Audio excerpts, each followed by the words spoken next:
Assalamualaikum warahmatullahi wabarakatuh. Alhamdulillah hamdan katsiran tayyiban mubarakan fih, mubarakan alaihi kama yuhibbu rabbuna wa yarda. Wa ashhadu an la ilaha illallah wahdahu la syarikalah. Wa ashhadu anna Muhammadan abduhu wa rasuluh sallallahu alaihi wa ala alihi wa sahbihi wa sallama tasliman katsira, thumma amma ba'd. Allahumma anfa'na bima 'allamtana wa 'allimna ma yanfa'una warzuqna ilma. Kembali kita akan melanjutkan kajian membaca buku ayat-ayat tauhid. Bagi Anda yang memiliki bukunya, silahkan dibuka bab tentang masalah ihsan di halaman 15. Setelah kita membahas tentang masalah Islam, kemudian iman, dan beberapa keterangan terkait dengan Islam dan iman, termasuk rukun-rukunnya, kemudian bagaimana definisi iman berdasarkan Ahlus Sunnah wal Jamaah, berikutnya kita akan membahas tentang ihsan. Sehingga urutan yang disampaikan oleh penulis rahimahullahu ta'ala sesuai dengan hadis Jibril, sebagaimana yang disebutkan dalam hadis riwayat Bukhari Muslim dari sahabat Umar bin Khattab radhiyallahu anhu. Kita akan baca terlebih dahulu matan dari buku, teks dari buku, kemudian kita akan berikan beberapa catatan. Nah. Bismillah, assalatu wassalamu ala rasulillah, wa ba'du. Ihsan memiliki satu rukun. Kemudian ketahuilah bahwasanya Rasulullah sallallahu alaihi wasallam ketika ditanya oleh malaikat Jibril alaihissalam tentang ihsan, beliau berkata, anta'budallaha ka'annaka tarahu fa illam takun tarahu fa innahu yarak. Engkau beribadah kepada Allah seolah-olah engkau melihatnya, maka bila engkau tidak melihatnya, sesungguhnya Allah melihatmu. Hadis riwayat Muslim nomor 8.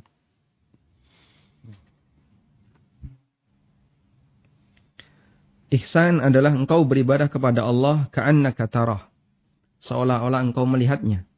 Fa illam takun tarahu fa innahu yarak. Jika engkau tidak bisa melihatnya seolah-olah, atau jika engkau tidak bisa seolah-olah melihatnya, maka yakini bahasanya Allah Subhanahu wa taala melihatmu. Baik. Sebelum kita membahas tentang definisi ihsan sebagaimana yang disampaikan oleh Rasulullah sallallahu alaihi wasallam, terlebih dahulu kita akan membicarakan tentang apa itu ihsan.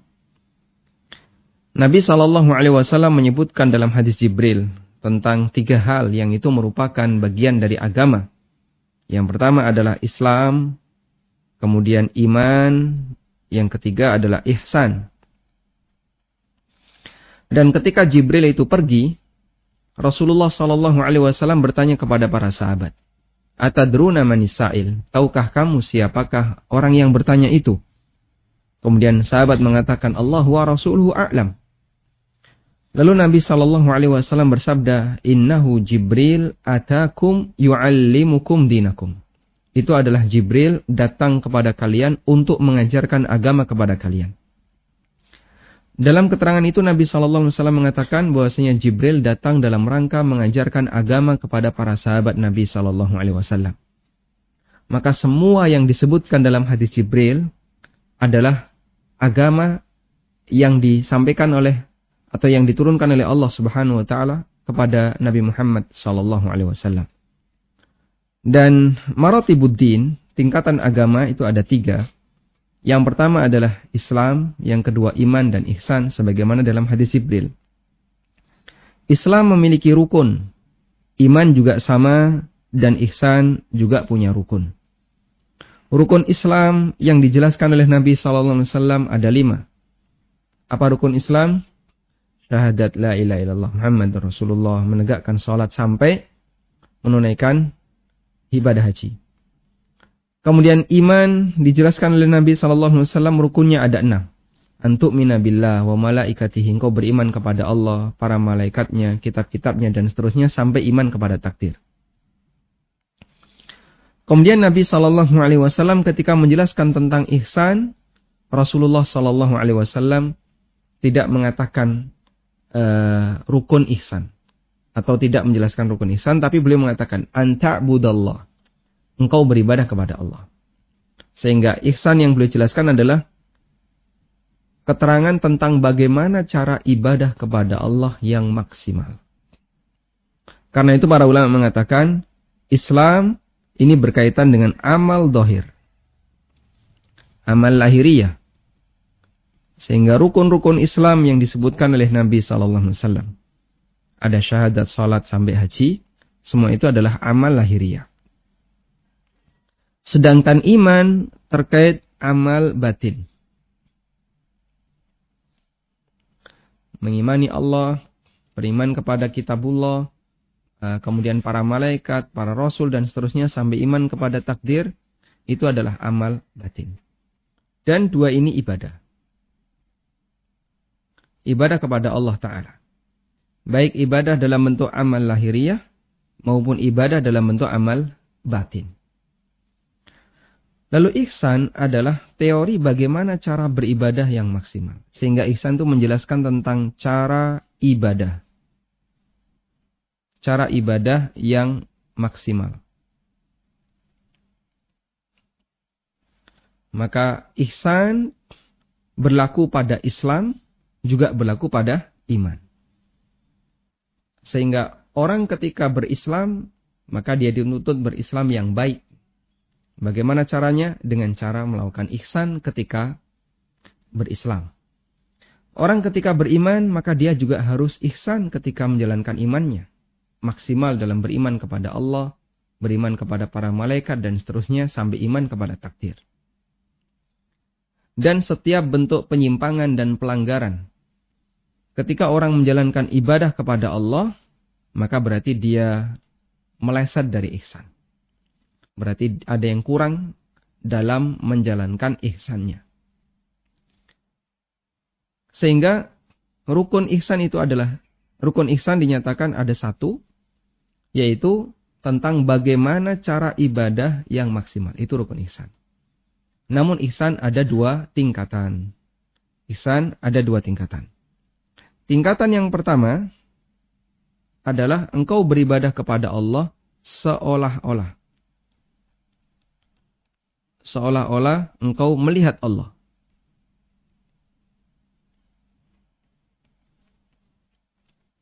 Yang kedua, engkau beribadah kepada Allah kalau tidak bisa seolah-olah melihat Allah. Yang kedua adalah meyakini bahwa kita diawasi Allah. Meyakini bahwasanya kita diawasi oleh Allah Subhanahu wa taala.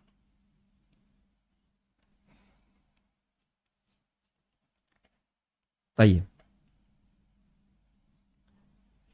Dan ini menentukan kualitas. Orang yang beribadah kepada Allah dengan kategori seolah-olah melihat Allah, tentu kualitasnya akan lebih tinggi, lebih sempurna dibandingkan beribadah kepada Allah dengan keyakinan kalau dia diawasi oleh Allah Azza wa Jalla. Sehingga ini kualitas meyakini bahasanya seolah-olah dia melihat Allah, kualitasnya lebih tinggi dibandingkan yang kedua. Makanya di sini beliau menjelaskan tentang bagaimana cara dalam menjalankan ibadah. Kemudian dalam penjelasan cara itu ada tingkatan-tingkatan. Semakin sempurna tingkatan seseorang dalam meyakini seolah-olah dia melihat Allah, maka semakin sempurna pula ibadahnya.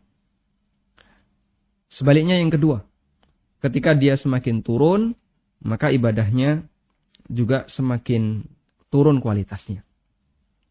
Sehingga ketika ada orang yang sedang beribadah kepada Allah, tapi ibadahnya sama sekali tidak diiringi semangat bahasanya dia diawasi oleh Allah Subhanahu wa taala, akhirnya ibadahnya ngawur, nggak karuan, maka ibadah itu sama sekali tidak punya nilai kualitas, sehingga statusnya ibadah yang batal, tidak diterima oleh Allah Subhanahu wa taala. Contohnya apa? Orang berpuasa, tapi dia tidak merasa kalau dia diawasi oleh Allah, sehingga puasanya isinya maksiat, puasanya isinya melakukan tindakan perbuatan dosa, kadang dia berdusta, kadang gerenengi orang, kadang ini, kadang ini. bagaimana puasanya bisa bernilai pahala? Makanya Nabi SAW mengatakan bagaimana? Rubba sha'imin hadzuhu min siyamihi al-ju' wal 'atas. Betapa banyak orang yang berpuasa, dia tidak mendapatkan jatah dari puasanya selain rasa lapar dan dahaga. Nabi SAW juga menyebutkan wa rubba qa'imin hadzuhu min qiyamihi, dan betapa banyak orang yang melakukan tahajud, yang dia dapatkan dari tahajudnya hanyalah as-sahar, hanya nahan rasa ngantuk, bergadang. Namun dia tidak mendapatkan pahala karena ibadahnya tidak berkualitas. Intinya jamaah yang dimuliakan Allah Subhanahu wa taala, ketika ibadah itu tidak berkualitas, ketika ibadah itu tidak diiringi dengan ihsan, maka ibadah itu akan menjadi ibadah yang sangat tidak berkualitas. Tayyib. Kemudian ihsan sendiri itu apa? Istilah ihsan yang disebutkan dalam hadis tidak hanya berbicara masalah ibadah. Karena itu para ulama mengatakan ihsan itu ada dua. Ada ihsan yang kaitannya dengan ibadah, dan ada ihsan yang kaitannya dengan berbuat baik kepada sesama. Berbuat baik kepada sesama, kepada makhluk. Baik. Kita akan bacakan keterangan yang kami kutip dari salah satu penjelasan ulama. Dinyatakan di sini hakikatul ihsan lughatan wa syar'an. Hakikat ihsan baik secara bahasa maupun secara syariat.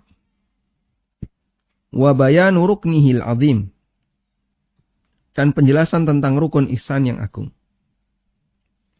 Ihsan secara bahasa, al-ihsanu lughatan, merupakan bentuk masdar dari kata ahsana yuhsinu ihsanan. Dari kata ahsana yuhsinu ihsanan, bentuk masdar berarti kata dasar. Dan definisinya secara bahasa adalah diddul isa'ah, lawan dari berbuat buruk, lawan dari bertindak jahat. Wa huwa ijadatul amal wa itqanihi wa ikhlasihi. Sehingga yang dimaksud ihsan yang merupakan lawan dari al-isa'ah adalah memperbaiki perbuatan, melakukannya dengan mutqin, dengan baik dan ikhlas. Wa yutlaqu ala ma'nayain, dan ihsan itu digunakan untuk menyebut dua hal. Atau ihsan itu ketika digunakan, kata ihsan ketika digunakan, ada yang muta'addin binafsihi. Ini kajian bahasa ya. Ada yang dia sampai kepada objek tanpa menggunakan kata hubung. Contohnya, ahsantu kadza. Aku memperbaiki hal ini. Wa fi kadza. Kemudian yang kedua adalah muta'addin biharfi jar. Terkadang ihsan itu, kata ihsan, digunakan dalam kalimat nyambung ke objek dengan didahului huruf jar. Misalnya, ahsantu ila kadza. Maknanya adalah ausaltu ilaihi ma yantafi'u bihi. Dan ketika menggunakan kata sambung ila, maka artinya adalah aku memberikan kepadanya ma yantafi'u bihi, sesuatu yang bermanfaat kepadanya. Atau sesuatu yang bermanfaat baginya. Baik. Kita tidak punya kepentingan yang banyak dari makna bahasa, selain ingin memahami asal kata dari kata ihsan, yaitu dari kata ahsana yuhsinu, yang merupakan lawan dari al-isa'ah. Selanjutnya, ihsan secara syar'i. Ihsan dalam istilah syariat memiliki dua makna. An-naw'ul awal, makna yang pertama adalah ihsan ila ibadillah. Ihsan kepada para hamba Allah.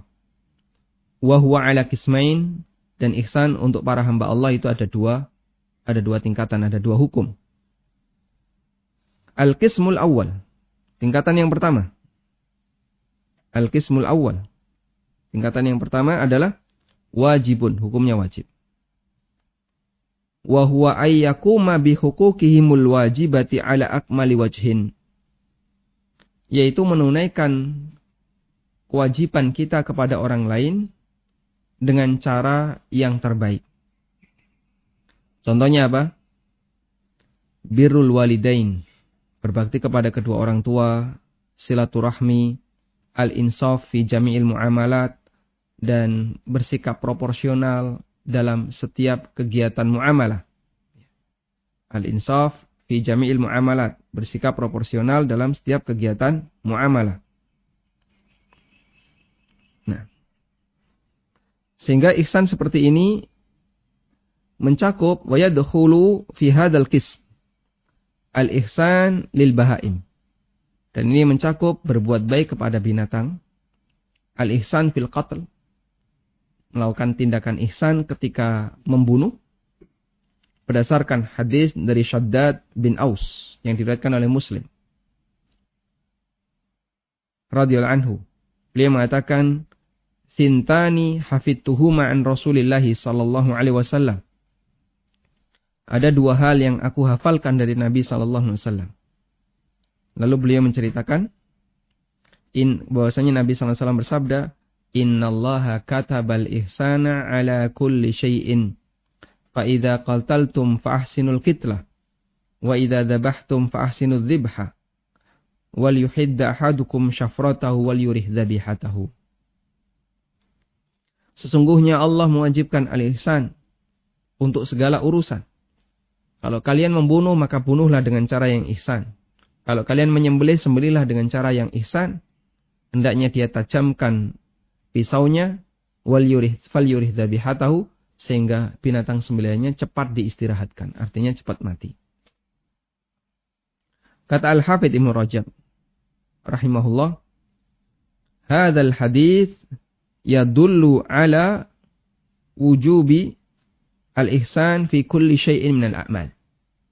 Hadis ini menunjukkan wajibnya ihsan dalam setiap amal. Lakin al-ihsanu li kulli syai'in bihasabi. Namun ihsan untuk masing-masing objek itu sesuai dengan tata caranya. Fal ihsanu fil ityani bil wajibat adh-dhahirati wal batinah. Al-ityanu biha ala wajhi kamali wajibatiha.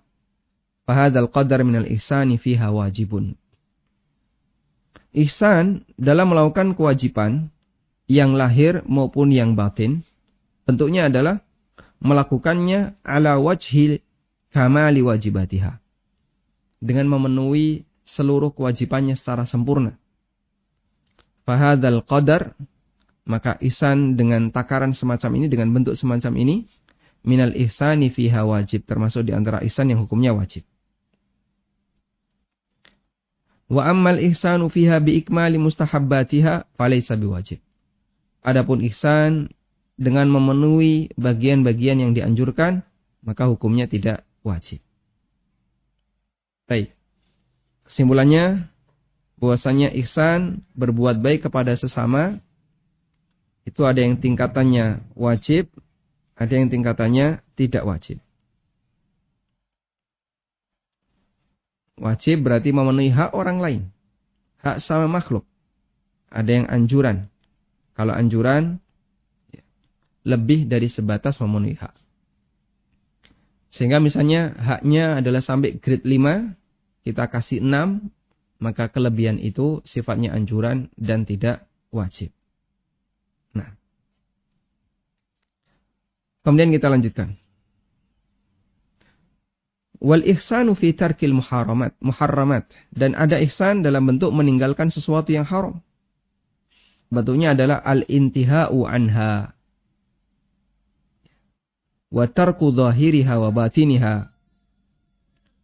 Bentuk meninggalkan ihsan dalam meninggalkan yang haram adalah berhenti atau meninggalkan sesuatu yang haram, meninggalkan bagian yang lahir maupun batinnya.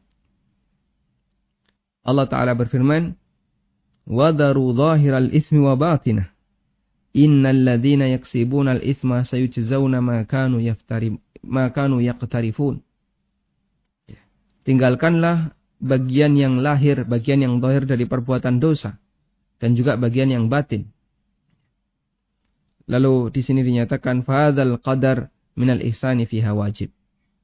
Maka ihsan seperti ini juga termasuk di antara ihsan yang wajib. Wa ammal ihsanu fis sabri 'alal maqdurat.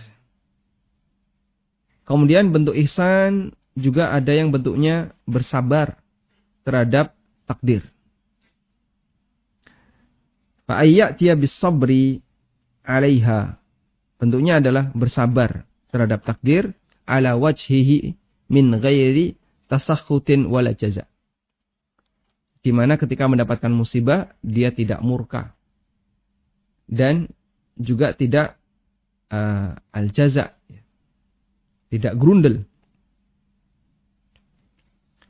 Kemudian ada ihsan yang wajib fi muamalatil khalqi, ketika bermuamalah dengan sama makhluk, wa muasyaratihim, dan ketika bergaul dengan makhluk. Bentuknya adalah al-qiyamu bima aujaballahu min huquqi dzalika kullihi. Bentuknya adalah melaksanakan apa yang diwajibkan oleh Allah, yaitu menunaikan hak mereka semua. Ada juga ihsan ketika dia menjadi pemimpin bagi makhluk dan membimbing makhluk. Siyasa itu politik ya. Ketika mengatur makhluk, yaitu dengan menunaikan kewajiban sebagai pemimpin, dan jika dia melakukan hal yang lebih, maka statusnya ihsan yang tidak wajib. Ihsan dalam membunuh sesuatu yang boleh dibunuh, baik manusia maupun binatang. Yaitu dengan cara menumpahkan atau menghilangkan nyawanya ala asra'il wujuh. Dengan cara yang paling cepat mematikan. Dan yang paling mudah, tanpa ada bentuk penyiksaan. Fa'innahu ilamun la hajata bihi. Karena ketika ada bentuk penyiksaan berarti itu menyakiti padahal tidak ada kebutuhan. Wa hadzan nau', dan inilah seperti yang disebutkan oleh Nabi SAW dalam hadis di atas, ya. Nabi SAW mengatakan, fa idza qataltum fa ahsinu al-qitla. Apabila kalian membunuh, maka bunuhlah dengan cara yang baik. Selanjutnya yang kedua, al-ihsanul mustahab. Ihsan yang mustahab. Yaitu ihsan yang melebihi dari kadar wajib. Dengan memberikan manfaat fisik atau harta atau ilmu. Sehingga kita bisa membantu orang yang butuh bantuan. Dengan badan kita, dengan harta kita, dengan ilmu kita. Fahadha kulluhu dakhilun fi babil ihsan. Ini semuanya masuk dalam kategori ihsan.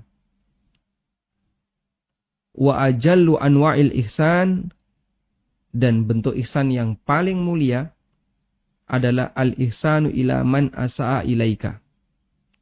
Berbuat baik kepada orang yang bertindak jahat kepadamu. Sebagaimana yang Allah Ta'ala firmankan dalam Al-Quran, wala tastawil hasanatu walas sayyi'ah idfa' billati hiya ahsan. Tidak sama antara kebaikan dengan keburukan. Idfa' billati hiya ahsan. Tolaklah keburukan itu dengan sesuatu yang lebih baik. Fa idzal ladzi bainaka wa bainahu adawatun ka'annahu waliyyun hamim. Kata Allah Ta'ala, karakter manusia, orang yang bertindak jahat kepadamu, kemudian kau berikan kebaikan kepadanya, maka tiba-tiba orang yang sebelumnya adalah musuh bagimu, dia menjadi teman yang baik bagimu. Namun apa kata Allah? Wa ma yulaqaha illa alladziina sabaru. Dan tidak ada orang yang bisa mendapatkan sifat semacam ini kecuali orang-orang yang sabar. Nek enggak sabar, enggak kuat. Ini sukanya jahat kepada saya, sukanya berbuat ini kepada saya. Lalu kita memberikan kebaikan kepadanya. Wa ma yulaqaha illa dzu hadzin adzim. Lalu kata Allah, dan tidak ada orang yang bisa mendapatkannya kecuali orang yang memiliki jatah yang besar. Sehingga Allah sebut orang yang sabar itu dzu hadzin adzim. Orang yang memiliki jatah yang besar. Memiliki kebaikan yang besar. Karena dia akan mendapatkan kebahagiaan tidak hanya di akhirat, bahkan termasuk di dunia. Bentuknya gimana? penyabar itu disayang masyarakat. Sehingga sampai musuh sekalipun itu bisa berubah jadi teman dekat karena kesabarannya. Artinya di sini Allah Subhanahu wa taala mengajarkan di bagian awal ayat, wala tastawil hasanatu wala sayyi'ah. Kebaikan dengan keburukan itu tidak sama. Sehingga kalau ada orang yang berbuat jahat kepadamu, lalu kamu balas dengan kejahatan, itu nggak ada nilainya. Babuk. Tapi kalau kamu balas dengan kebaikan, nah baru ada nilai plusnya. Dan itu tidak sama antara yang pertama dengan yang kedua. Maka Allah ajarkan idfa' billati hiya ahsan. Balas keburukan itu dengan sesuatu yang lebih baik. Akan terjadi perubahan. Fa idzal ladzi bainaka wa bainahu adawatun ka'annahu waliyyun hamim. Kalau kemudian ada potensi permusuhan di antara kalian, maka nanti akan berubah menjadi persaudaraan yang erat. Akan menjadi wali, teman dekat, hamimun yang dekat. Tapi ini butuh sabar. Ya. Kata Allah, wa ma yulaqaha illal ladzina sabaru. Untuk bisa melakukan ini butuh sabar. Dan orang yang sabar itu dzu haddin azim, nanti dia akan mendapatkan keberuntungan yang besar. Karena itulah jamaah yang dimuliakan Allah, memang tindakan seperti ini berat. Tapi Masya Allah hasilnya luar biasa. Jika kita mau untuk berusaha bersabar. Nah, dan realita terjadi kita lihat dalam beberapa sejarah. Seperti sejarah Nabi SAW, Masya Allah. Banyak sekali musuh beliau, orang yang awalnya benci kepada beliau, lalu jadi apa? Sahabat dekat, senang dengan beliau karena kebaikan Rasulullah Sallallahu Alaihi Wasallam. An-naw' tsani, bentuk yang kedua adalah al-ihsan fi ibadatillah. Ihsan dalam beribadah kepada Allah. Dan itulah yang dimaksud di sini. Kata Al-Hafidz Ibnu Rajab, kata Al-Hafidz Ibnu Hajar ketika beliau menjelaskan hadis Jibril, al-ihsan, kata beliau, huwa masdar, adalah bentuk masdar. Ahsana yuhsinu ihsanan. Bisa nyambung ke objek tanpa pakai kata depan, kata sambung, atau bisa juga pakai kata sambung. Wal awwal huwal murad li'anna al-maqsuda itqanal ibadah. Dan ihsan tanpa kata sambung itulah yang dimaksud dalam hadis ini. Karena yang dimaksud ihsan dalam hadis Jibril adalah itqanul ibadah. Melakukan ibadah sebaik mungkin. Kemudian di sini disebutkan ihsan ketika beribadah itu bentuknya apa saja? Di antaranya adalah ikhlas. Ikhlas ketika beribadah. Khusyuk. Faraghul bal halat talabbusi biha. Wa muraqabatil ma'bud. Mengkosongkan hati ketika di situ ada banyak gangguan. Dan perasaan kalau dia yakin diawasi oleh Allah Subhanahu wa taala. Dan Nabi SAW telah memberikan penjelasan tentang apa makna ihsan dalam ibadah. An ta'budallaha ka'annaka tarah fa illam takun tarahu fa innahu yara. Dan ihsan merupakan tingkatan agama yang paling tinggi. Wa ahluha humul mustakmiluna laha as-sabiquna li khairat. Dan orang yang memiliki ihsan berarti dia menyempurnakan agamanya. As-sabiquna lil khairat, yang terdahulu dalam melakukan kebaikan. Al-muqarribuna fi uluwid darajat. Al-muqarrabuna fi uluwid darajat, yang didekatkan pada derajat yang tinggi. Wa idza kana al-islamu, apabila Islam adalah rukun, terdiri dari rukun yang lahir, yang zahir, inda tafsil, ketika dirinci, waqtiranihi bil iman, dan dikaitkan dengan iman. Wal imanu idzaka huwal arkanul batinah, sementara iman adalah rukun yang batin. Fa innal ihsana huwa tahsinul zahir wal batin. Maka ihsan adalah memperbaiki bagian yang lahir dan yang batin. Baik. Walhamdulillahirabbil alamin. Kemudian di sini beliau tambahkan keterangan ihsan itu dalam Quran ada yang disebutkan dalam banyak tempat, ada yang digandengkan dengan Islam, ada yang digandengkan dengan iman, ada yang digandengkan dengan takwa, ada yang bareng, ada yang digandengkan dengan jihad, dengan amal soleh dan seterusnya. Termasuk wataratan bil infak digandengkan dengan infak fi sabilillah. Baik, ini keterangan yang kami kutip dari Durarus Saniyah terkait penjelasan apa itu ihsan. Semoga kita bisa mendapatkan pelajaran yang berharga darinya. Jadi kembali di sini tadi sudah kita simpulkan sedikit bahwasanya ihsan rukunnya satu, yaitu cara beribadah yang maksimal kepada Allah. Dan tingkatannya ada dua. Pertama, seolah-olah melihat Allah. Yang kedua, meyakini diawasi oleh Allah. Kalau sudah tidak ada dua ini, sama sekali ini tidak ada, sudah ibadahnya sudah nggak bakaran berkualitas. Pasti ibadah yang ngawur, kadang tidak memenuhi syarat dan rukunnya, ibadah yang rusak, sehingga bagaimana ibadah seperti itu bisa diterima. Baik. Sekarang kita akan memberikan catatan apa yang dimaksud seolah-olah melihat Allah. Makna ibadah seolah melihat Allah.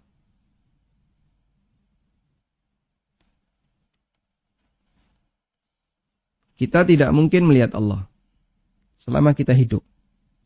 Nabi SAW bersabda, "Innakum lan tarawna rabbakum hatta tamutu." Kalian tidak akan mungkin melihat Rabb kalian sampai kalian mati. Lalu apa makna seolah melihat Allah? Nabi SAW mengatakan, "Anta budallaha ka'annaka tarahu." Engkau beribadah kepada Allah seolah-olah engkau melihat Allah. Coba kita perhatikan kalimat ini. Ka'annaka, seolah-olah. Kalimat seolah-olah itu berarti nyata atau maya? Nyata atau maya? Ya. Kalimat seolah-olah menunjukkan kalau itu bukan melihat secara fisik. Kalimat seolah-olah menunjukkan bahwasanya melihat Allah itu bukan melihat secara fisik. Karena kalau melihat fisik berarti bukan seolah-olah lagi. Baik. Sehingga seolah-olah melihat Allah adalah kalimat iftiradi, pengandaian. Seolah-olah kau melihat Allah. Dan ketika ada bentuk pengandaian, berarti di situ adalah menghadirkan perasaan. Ya. Menghadirkan perasaan. Ya. Sama misalnya ketika kita datang ke rumah orang, ya. Lalu tuan rumah menyampaikan, ya anggap penai omahe dewi. Anggap saja rumah kamu sendiri. Anggap saja rumah kamu sendiri, terus pinjam sertifikat disekolahkan boleh enggak? Hah? Wis ngene ngono tak dol mumpung ning omahe dhewe. Ngambil perabotan terus dijualin boleh enggak? Enggak boleh. Karena kalimat itu sifatnya adalah menghadirkan perasaan. Seolah-olah ini di rumahnya sendiri. Sehingga mau ngambil makanan, nggak perlu sungkan. Buka kulkas juga santai. Ya. Kemudian apalagi misalnya mau bludas-bludus ke kamar mandi, santai. Karena dalam perasaannya, dia meyakini ini seperti rumahnya sendiri. Tapi sifatnya hanya menghadirkan perasaan. Nah, karena sifatnya menghadirkan perasaan, lalu perasaan apa yang dihadirkan? Dari kalimat seolah-olah melihat Allah. Menghadirkan perasaan melihat Allah. Ada khilaf di antara ulama. Yang pertama adalah menghadirkan perasaan melihat sifat-sifat Allah. Ya. Musyahadatus sifah. Musyahadatus sifah.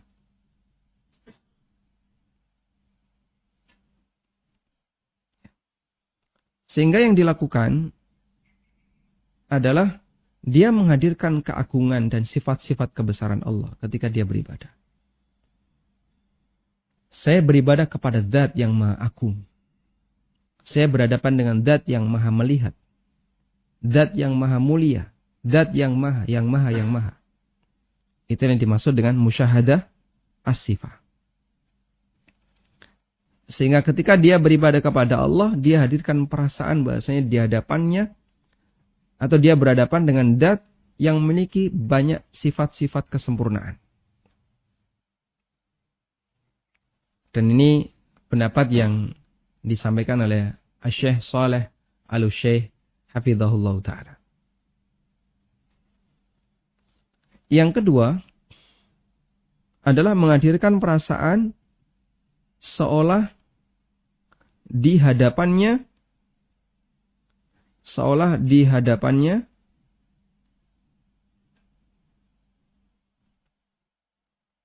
ada Allah.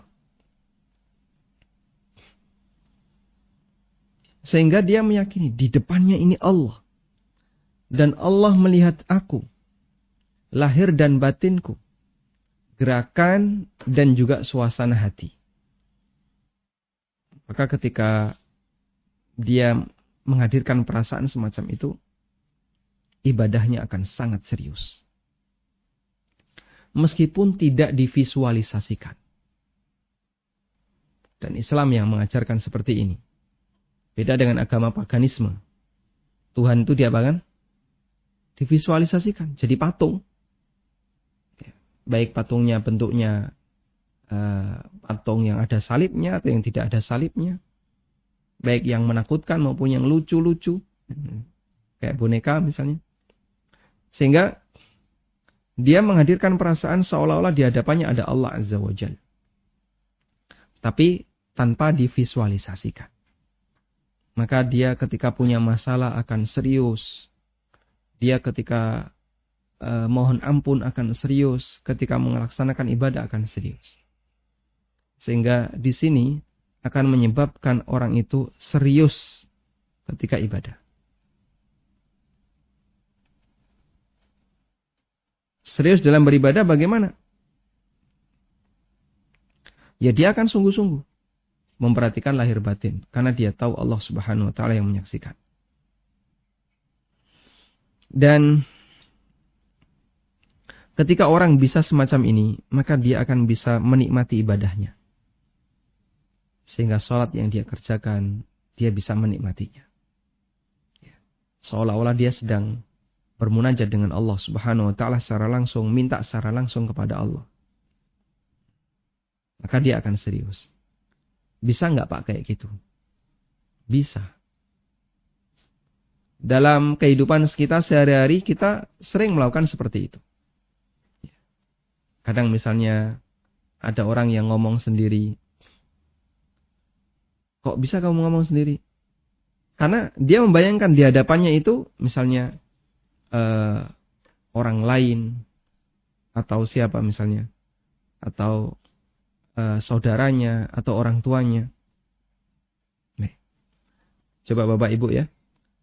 Ketika kita sedang emosi dengan orang. Tapi kita tidak berani untuk ngomong sendiri dengan orang itu. Ya. Jadi panas mendidih dalam batin. Bulat-bulat semangatnya. Terus kita ngomong.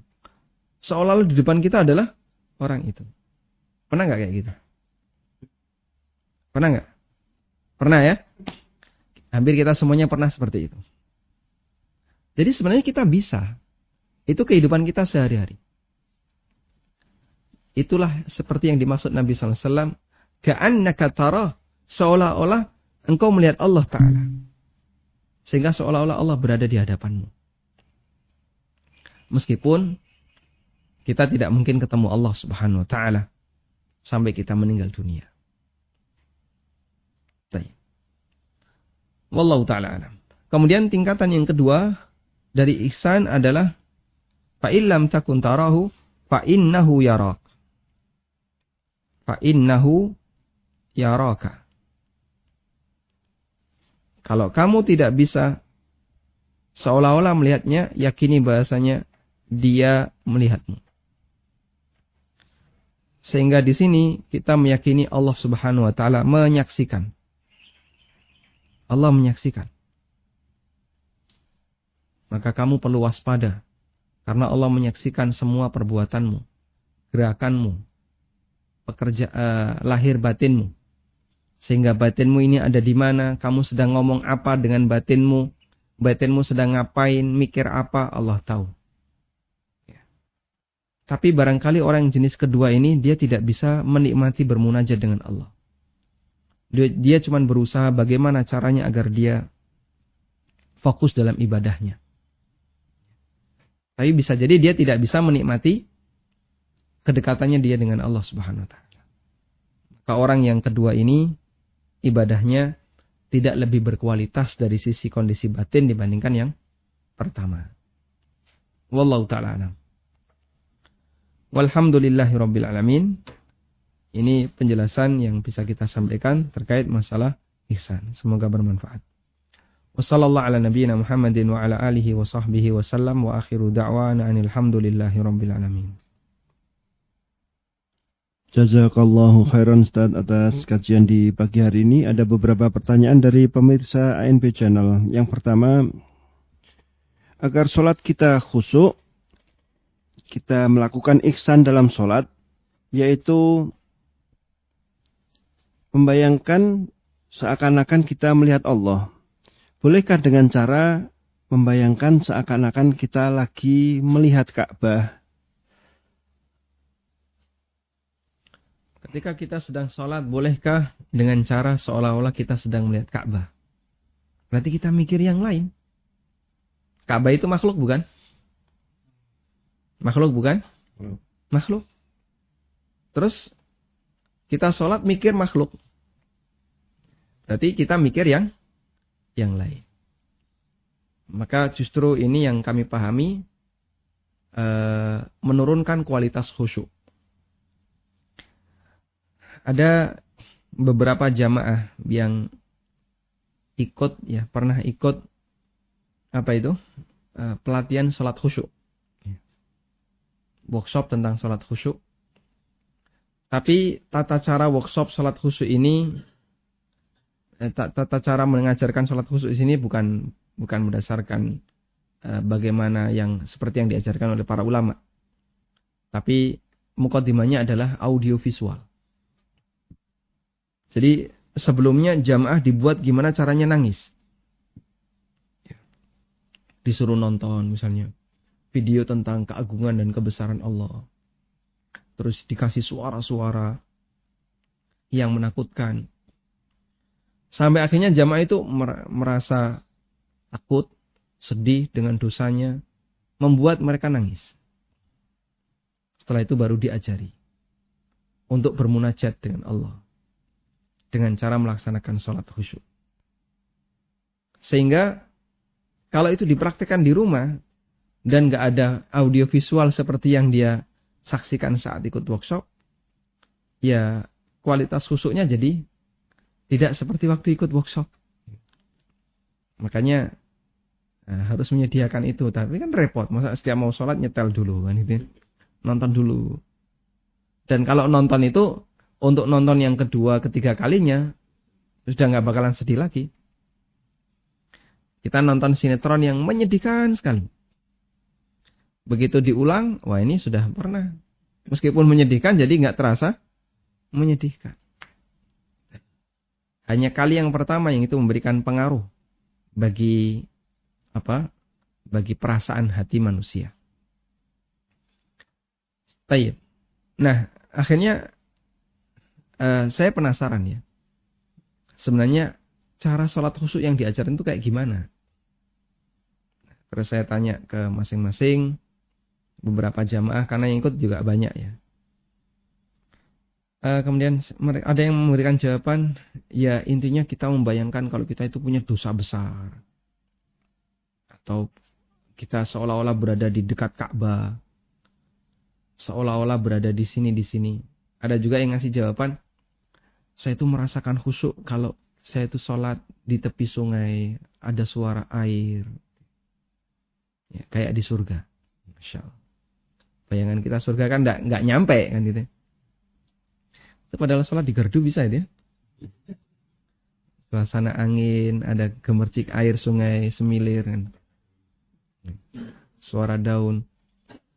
Tapi bukan itu yang dimaksud khusyuk.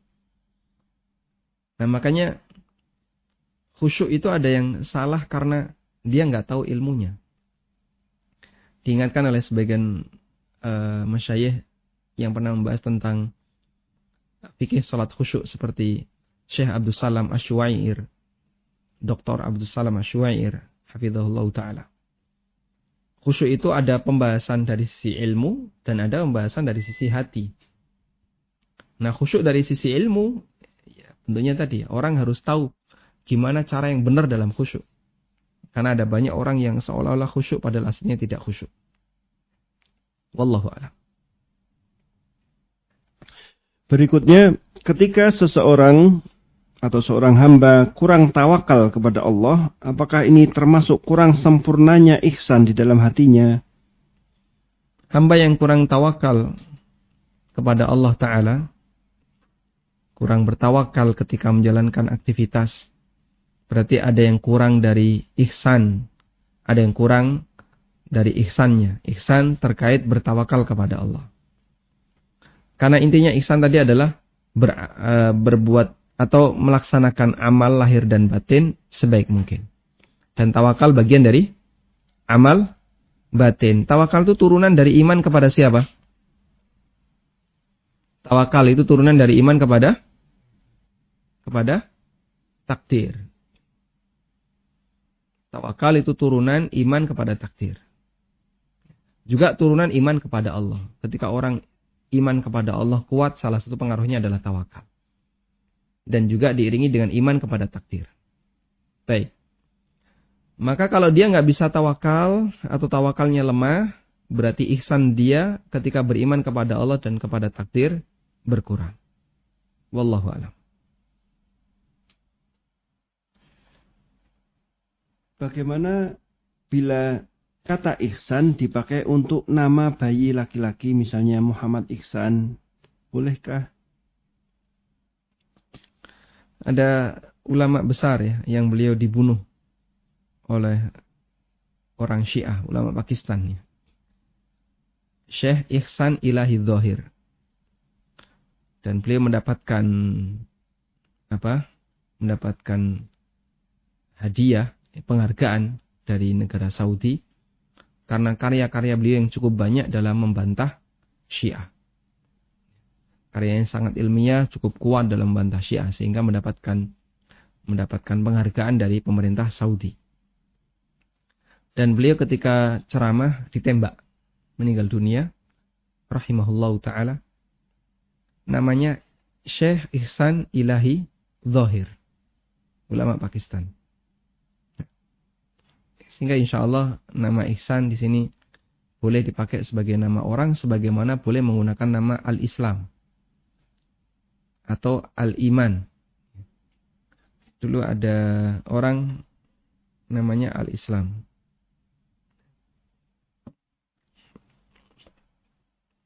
Sehingga intinya insya Allah diperbolehkan. Wallahu a'lam.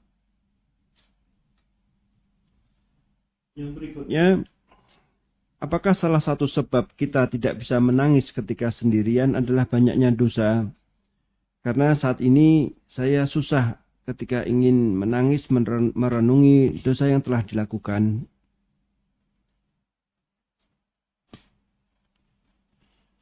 Apakah tidak susah menangis itu bagian dari sebab banyaknya dosa? Ya bisa jadi salah satunya. Ya.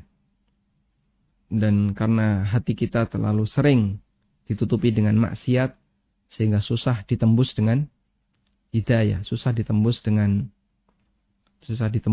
apa? peringatan, dan seterusnya. Meskipun bukan berarti bahasanya kalau nggak pernah nangis berarti imannya bermasalah, bukan.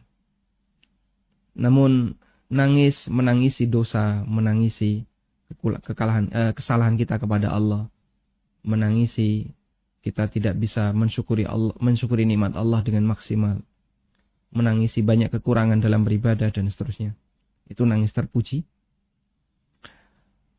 Tapi bukan berarti kalau kita nggak pernah nangis, padahal kita sudah menyadari itu, kemudian iman kita bermasalah. Bukan berarti demikian. Wallahu a'lam. Yang terakhir Ustaz, ada seorang Ustaz yang menyatakan bahwa tahlilan untuk ibadah tidak diperbolehkan, sedangkan tahlilan dalam rangka budaya diperbolehkan. Benarkah yang begitu? Cara bedainya gimana? Yang ini untuk ibadah, yang ini untuk budaya. Karena motivasi, bedanya apa motivasi budaya sama ibadah? Kalau budaya, ya jika nggak datang digerenengi. Kalau ibadah, gimana kalau misalnya dalam satu kumpulan itu ada yang tujuannya ibadah dan ada yang tujuannya budaya? Nanti jadinya apa? Ya, bingung dalam menilai. Baik.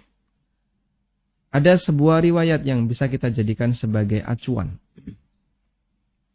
Yaitu riwayat dari sahabat Jarir bin Abdullah radhiyallahu anhu. Bukan Jabir ya, Jarir. Sahabat Jarir bin Abdullah pernah mengatakan dalam hadis riwayat Ahmad, "Kunna na'uddul ijtima' wa san'ata ta'amin ba'da dafni minan niyaha." Kami dulu para sahabat menilai bentuk kumpul-kumpul, kemudian makan-makan di tempat duka setelah pemakaman termasuk di antara bentuk ibadah. Termasuk di antara bentuk niyaha, meratapi mayit. Kenapa disebut meratapi mayit? Karena ini mengulang kesedihan, mengenang kesedihan. Ya. Sudah 3 hari yang lalu bapak meninggal dunia, terus disebut-sebut lagi. Akhirnya apa? Mengulang kesedihan. Sehingga pihak keluarga terulang kesedihannya. Terlalu lama tenggelam dalam kesedihan, itu bisa menyebabkan orang melupakan rasa syukur kepada Allah Ta'ala. Sehingga nikmat-nikmat yang lain akhirnya dianggap tidak ada. Atau tidak kemudian dihargai dan tidak disyukuri. Karena dia terlalu lama tenggelam dalam kesedihan. Makanya sedih boleh ketika mendapatkan musibah. Nabi SAW pernah sedih ketika beliau dapat musibah. Tapi terlalu lama tenggelam dalam kesedihan, sampai kemudian dikasih nikmat yang lain dia tidak merasakannya, akhirnya dia tidak bisa mensyukuri dengan baik. Itu yang berbahaya. Makanya dilarang ketika ada kematian terus mengulang kesedihan dan seterusnya. Sebaiknya namanya kesedihan itu dilupakan, berusaha untuk dilupakan. Karena itu jika yang dimaksud bahwa orang itu datang ke rumah duka dalam rangka untuk menghibur keluarga, ya, kemudian datang dengan membawa makanan, bukan malah ngerepoti pihak keluarga, insya Allah tidak masalah dan itu yang diperbolehkan. Sehingga seharusnya mereka yang datang itu datang untuk membawa sesuatu, bukan datang untuk mencari sesuatu. Jadi memiliki prinsip, saya ini ingin membantu orang yang dapat musibah, bukan mencari keuntungan di balik musibah. Kita juga nggak tahu kenapa seperti ini begitu dibela oleh masyarakat, terutama yang